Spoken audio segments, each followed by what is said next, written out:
une rencontre extraordinaire. Lorsqu'on est aux archives où on va être qu'avec du document, il y a un côté un peu impersonnel. Et là, on rajoute une dimension humaine dans l'histoire. Et c'est vrai que c'est hyper important pour nos élèves. Aller vers la personne âgée, c'est quelque chose qui n'est pas forcément instinctif pour nos élèves. Et du coup, effectivement, ils se rendent compte qu'ils ont tellement de choses à raconter. Et oui, finalement, un lien secret. C'est vrai que humainement, ce sont de belles rencontres aussi. Et qu'ensuite, eux-mêmes puissent transmettre. En fait. Exactement. C'est ça. Qu'ils soient des passeurs de mémoire. Nous, on est convaincus aussi que la pédagogie du projet, ça marche mieux que le cours classique. C'est vraiment apprendre l'histoire autrement.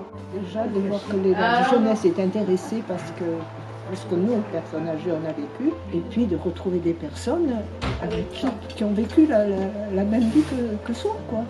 Donc on regroupe nos souvenirs et c'est très bien. Ça nous a un peu aidé à évacuer ce qui restait.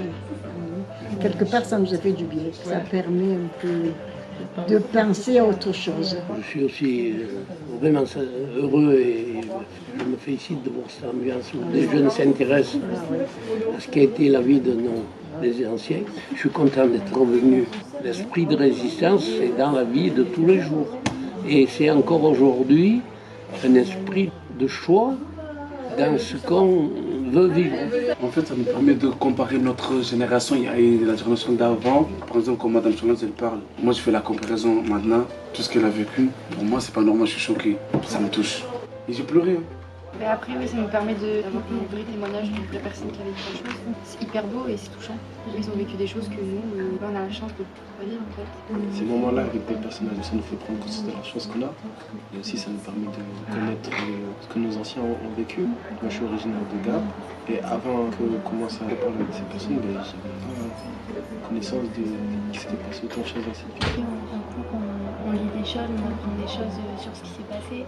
Mais c'est pas pareil que là, ils nous racontent vraiment d'une manière différente et c'est quand même super intéressant. On se dit waouh, ils ont vécu tout ça et là, ils sont là, on nous parle. En face de nous. Ouais. C'est impressionnant. C'est une chance, On se rend compte qu'en fait, c'était pas si lointain que ça du coup. Ça fait vraiment du bien d'un hospitalier parce que ça lui fait déjà une sortie, ça lui permet de souvenir, de discuter, de parler. Je t'ai sentie heureuse, ça lui fait aussi du bien parce que ça la fait aussi marcher, ça lui fait voir du monde.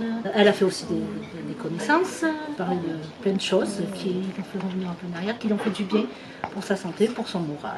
Et Madame Petit, ça lui a fait beaucoup de bien. Elle a commencé à créer un livre pour ses enfants, ses petits-enfants, ses neveux, ses nièces. En fait, elle en a parlé autour d'elle en disant, ben voilà, je vais discuter en fait de la Seconde Guerre mondiale. Et en fait, j'ai écrit tout, quoi, qu'il y a une trace qui nous reste des choses en fait de ce que tu as vécu. Pareil, ça l'a fait sortir, ça lui remémore les mauvais et les bons souvenirs. Elle est très, très contente d'avoir participé à ça. Si le mot peut être bon, je pense que ça a été vraiment une révélation. Même nous aussi, on apprend, je veux dire, on voit des choses, on entend des choses qu'on ne savait pas, et puis on apprend des choses qu'on ne savait pas, donc tout est positif. Ça nourrit, ouais.